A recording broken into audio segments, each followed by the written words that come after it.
Hi, Caroline here. I am the founder and the smooth operating officer here at Love Scrub to answer all your questions about African exfoliation.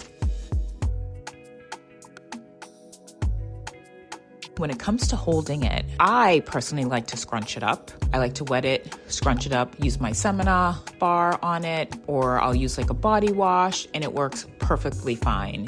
I know that when I first launched, I did hear a lot of feedback that our customers were folding it because they weren't sure how to hold it. And you know what? As long as you get the job done, you can scrunch it, you can fold it. I feel personally too, I use less product when I scrunch it up, because when you fold it, I feel like you feel like you might have to automatically use more product on it for it to work. There's no right way. My preference is to scrunch it. Please feel free to check out our website to learn more and also to pick up an authentic African mesh body exfoliator. You'll thank us later.